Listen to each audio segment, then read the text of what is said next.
നിർമ്മിതിയാണ്. അപ്പോൾ ജാതി മത ഭേദമന്യേ എല്ലാവരും അവിടെ എത്താറുണ്ട്, അതൊക്കെ കണ്ടു പോകാറുണ്ട്. വിശ്വാസവുമായിട്ട് ബന്ധപ്പെട്ടല്ല അവിടെ സന്ദർശകർ എത്തുന്നത് എന്നാണ് ഞാനിപ്പോൾ പറഞ്ഞു വെച്ചത്. അവിടെ ചെന്ന് ഞാൻ എൻ്റെ കുറേ ചിത്രങ്ങൾ എടുപ്പിച്ചു, ഞാൻ അവിടുത്തെ കുറേ ദൃശ്യങ്ങളൊക്കെ പകർത്തി. അങ്ങനെ ക്യാമറയിൽ ദൃശ്യങ്ങൾ പകർത്തി വരുമ്പോൾ പെട്ടെന്ന് ഒരാൾ എൻ്റെ കണ്ണിലുടക്കി. പെട്ടെന്നൊരാശങ്ക, അത് താനല്ലയോ ഇത് എന്ന്. ആരാണ്? നമ്മുടെ മുഖ്യമന്ത്രി പിണറായി വിജയൻ്റെ മകൾ വീണ വിജയൻ. ഞാനിവരെ കാണുന്നത്, ആ ക്ഷേത്രത്തിൽ വെച്ച് കാണുന്നത് ഏപ്രിൽ 4-ാം തീയതിയാണ്. അപ്പോൾ വാർത്തകളുടെ ഒരു ചെറിയ അപ്ഡേഷൻ ഞാൻ നടത്തിയിരുന്നു.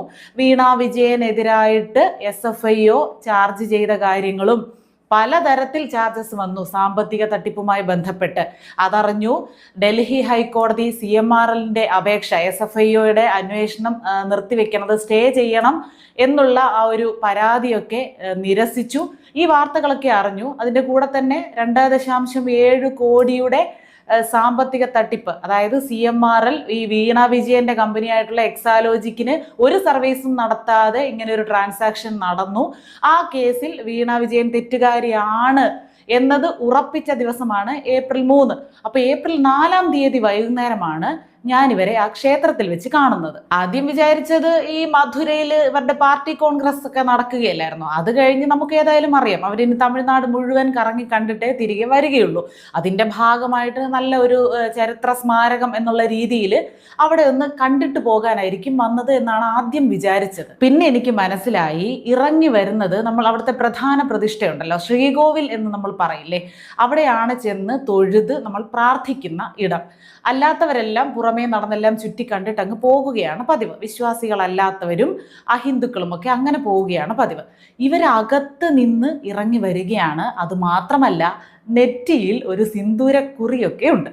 അപ്പോൾ ഇറങ്ങി വന്നപ്പോൾ ഇവരുടെ ഒപ്പം മുഖ്യമന്ത്രി പിണറായി വിജയന്റെ ഭാര്യ കമല വിജയനുണ്ട്. പിന്നെ കുറച്ച് സഖാക്കളൊക്കെ കൂടെയുണ്ട്. എസ്കോർട്ടിന് 2 തമിഴ്നാട് പോലീസുകാരും ഉണ്ടായിരുന്നു.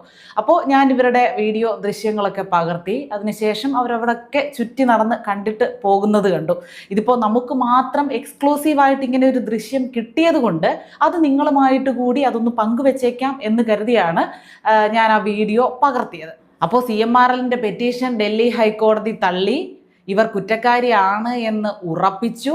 ഇവരുടെ സാമ്പത്തിക തട്ടിപ്പൊക്കെ പുറത്തു വന്നു. SFIO ലിസ്റ്റ് ചെയ്ത ആ സാമ്പത്തിക തട്ടിപ്പിൽ ഉൾപ്പെട്ടവരുടെ കൂട്ടത്തിൽ വീണ വിജയനുണ്ട് എന്ന് രേഖാമൂല മാധ്യമങ്ങളൊക്കെ വരെ പുറത്തുവിട്ടു. അതിന് പിന്നാലെയാണിത്. അപ്പോൾ എങ്ങനെങ്കിലും ഇതിൽ നിന്ന് രക്ഷപ്പെടുത്താൻ വേണ്ടി ഈ ശത്രു സംഹാര പൂജയൊന്നും ഈ പറഞ്ഞതുപോലെ അവിടെ നടക്കുന്നില്ല. അപ്പോൾ അകമഴിഞ്ഞ് പ്രാർത്ഥിക്കാനാവും വന്നത്. എന്താണെങ്കിലും അതിനുശേഷം ആ ക്ഷേത്രത്തിൽ നിന്ന് ഇറങ്ങിയതിന് ശേഷം അവർ വളരെ ഉല്ലാസവതിയായിട്ടാണ് കാണപ്പെട്ടത്. അവിടെ ഒക്കെ അടിച്ച് കറങ്ങി ചുറ്റി നടന്ന് സെൽഫിയൊക്കെ എടുത്ത് ഫോട്ടോസൊക്കെ എടുത്ത് എല്ലാവരുമായിട്ടും ആർത്തുല്ലസിച്ചൊക്കെ പോകുന്നത് കണ്ടു. ഞാൻ പറഞ്ഞു വരുന്നത്, നമ്മൾ ഇവർക്കെതിരെ ഓരോരോ കുറ്റാരോപണങ്ങൾ ഉണ്ടാകുമ്പോഴും അന്വേഷണങ്ങൾ പ്രഖ്യാപിക്കുമ്പോഴും ഇവർക്കെതിരായിട്ട് വിധി വരുമ്പോൾ പോലും ഇവരെ ഒന്നും അവരുടെ മാനസികാവസ്ഥയിലോ അല്ലെങ്കിൽ അവരുടെ ആ ഒരു ആഹ്ലാദത്തിനോ ഒരു കുറവും വരുന്നതായിട്ട് കാണാറേയില്ല. ഈ പല മന്ത്രിമാരുടെയും മന്ത്രി മക്കളുടെയും ഒക്കെ കാര്യം ഇങ്ങനെ തന്നെയാണ് നമ്മൾ കണ്ടിട്ടുള്ളത്. ഇവർക്കൊക്കെ ഒരു പൂർണ്ണമായിട്ടുള്ള ഒരു വിശ്വാസമുണ്ട്. ഇവരൊക്കെ എത്ര ഏതറ്റത്ത് ചെന്നാലും അവരൊക്കെ തലയൂരി പോകും. ഇതൊന്നും അവരുടെ ജീവിതത്തെ, നിത്യജീവിതത്തെയോ ഭാവിയെയോ ഒന്നും ബാധിക്കില്ല എന്ന ഒരു വലിയ ഉറപ്പ് അവർക്കുണ്ട്.